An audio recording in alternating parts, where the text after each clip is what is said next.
Most demandable vehicle ಯಾರಾದ್ರೂ 4x4 Nissan ಎಕ್ಸ್ಟ್ರೈಲ್ ಹುಡುಕ್ತಾ ಇದ್ರ ಅಂತಂದ್ರೆ ನೋಡ್ರಿ ಈ ಗಾಡಿ ಸೇಲಿಗಿದೆ. ಅದು 2009 ಮಾಡೆಲ್ ಸೆಕೆಂಡ್ ಓನರ್ ವೆಹಿಕಲ್ ಆಗಿರುತ್ತೆ. ಸೊ ಇದರಲ್ಲಿ ನೋಡಿ 4x4 ಇದೆ, 2 ವೀಲ್ ಡ್ರೈವ್ ಇದೆ. ಸೊ ಗೇರ್ ಶಿಫ್ಟಿಂಗ್ ನೋಡಬಹುದು ನೀವು, ಆಟೋಮೆಟಿಕ್ ಮಾಡಬಹುದು, ಮ್ಯಾನ್ಯಲ್ ಮಾಡಬಹುದು, ವಿತ್ ಸನ್ ರೂಫ್ ಇದೆ ನೋಡಬಹುದು ನೀವು, ದೊಡ್ಡ ಸನ್ ರೂಫ್ ಇದೆ. ಸೊ 5 ಸೀಟರ್ ವೆಹಿಕಲ್, ಡಿಕ್ಕಿನೂ ಬಹಳ ದೊಡ್ಡದಿದೆ. ಸೊ ಇದು ಬರೀ 3,10,000 ಬಗೆಹರಿಸ್ಕೊಡ್ತೇನೆ ನಿಮಗೆ.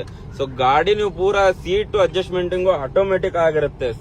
ಇದು ಇಲೆಕ್ಟ್ರಿಕಲ್ ಸೀಟ್ ಇದೆ. ಸೊ 1,23,000 ಜೆನ್ಯೂನ್ ರನ್ನಿಂಗ್ ಆಗಿದೆ. ಪೂರಾ ಶೋರೂಮ್ ರೆಕಾರ್ಡ್ ಇದೆ. ನಾನ್ ಆಕ್ಸಿಡೆಂಟಲ್ ವೆಹಿಕಲ್ ಆಗಿದೆ. ಸೊ ಗಾಡಿನೂ ನೋಡಿ ಆಟೋಮೆಟಿಕ್ ಮಾಡಬಹುದು ನೀವು. ಸೊ ನೋಡಿ ಕ್ಲಚ್ ನೋಡಿ ಆಟೋಮೆಟಿಕ್ ಯಾವ ತರ ಹೋಗುತ್ತೆ. ಸೊ ನೋಡಿ ಕ್ಲಚ್ ಹೊತ್ಕಿದ್ರೆ ತಾನೇ ಆಟೋಮೆಟಿಕ್ ಒಳಗೆ ಹೋಗುತ್ತೆ. ಸೊ ಕ್ಲಚ್ ಆನ್ ಮಾಡಿದ್ರೆ ನೀವು ಮ್ಯಾನುವಲ್ ಮಾಡ್ಕೋಬಹುದು ನೀವು. ಸೊ ಇದರಲ್ಲಿನೇ ಗೇರ್ ಶಿಫ್ಟಿಂಗ್ ಅಲ್ಲಿನೇ ಮ್ಯಾನುವಲ್ ಮಾಡ್ಕೋಬಹುದು, ಆಟೋಮೆಟಿಕ್ ಮಾಡ್ಕೋಬಹುದು. ಸೊ ಯಾವ ತರ ಗಾಡಿ ಇದೆ ಅಂತ ಹೇಳಿ ನಿಮಗೆ ಗೊತ್ತಾಗಿರ್ಬೋದು. ನಿಸಾನ್ ಎಕ್ಸ್ಟ್ರೈಲ್, ಅದು 6 year back fully loaded button start. So ನೋಡಬಹುದು ನೀವು ಗಾಡಿಯಲ್ಲಿ. ಸೊ ಆಟೋಮೆಟಿಕ್ ಇದೆ. ಸೊ ನೋಡಿ ಎಷ್ಟು ಚೆನ್ನಾಗಿದೆ, ಎಷ್ಟು ನೀಟ್ ಆಗಿದೆ ವೆಹಿಕಲ್. ಸೊ ಬಾಡಿನೂ ತೋರಿಸ್ತೇನೆ ಬನ್ನಿ ನಿಮಗೆ, ಎಷ್ಟು ಚೆನ್ನಾಗಿದೆ, ಎಷ್ಟು ನೀಟ್ ಆಗಿದೆ ಅಂತ ಹೇಳಿ. ಸೊ ನೋಡಿ, so PAN India all over ಇಂಡಿಯಾದಾಗ ಬರೀ 16 ಗಾಡಿ ಇರೋದು ಇದು ಗಾಡಿ. ಸೊ ಬರೀ 3,10,000 ನಿಮಗೆ ಸಿಗೋದು. ಸೊ ನೋಡಿ ಎಷ್ಟು ಚೆನ್ನಾಗಿದೆ, ಎಷ್ಟು ನೀಟ್ ಆಗಿದೆ. ಸೊ ನೋಡಿ ಮ್ಯಾಗ್ಜಿನ್ ಕಂಡೀಷನ್ ನೋಡಬಹುದು ನೀವು.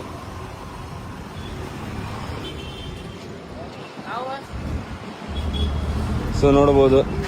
ಸೊ ಡಿಕ್ಕಿ ಸ್ಪೇಸ್ ನೋಡಿ ಎಷ್ಟು ಚೆನ್ನಾಗಿದೆ, ಎಷ್ಟು ನೀಟ್ ಆಗಿದೆ. ಸೊ ಬಹಳ ದೊಡ್ಡದಿದೆ, ಒಂದಿಬ್ರು ಮಂದಿ ಮಲ್ಕೋಬಹುದು.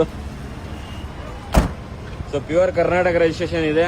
ಸೊ ಗಾಡಿ ಅಂದ್ರೆ ನಾನ್ ಆಕ್ಸಿಡೆಂಟಲ್ ಇದೆ, ಪೂರಾ ಜೆನ್ಯೂನ್, ಪೂರಾ ಶೋರೂಮ್ ರೆಕಾರ್ಡ್ ಇದೆ. ಸೊ ಬನ್ನಿ ಹುಬ್ಳಿಗೆ ಬಗೆಹರಿಸ್ಕೊಡೋಣ ಅಂತ.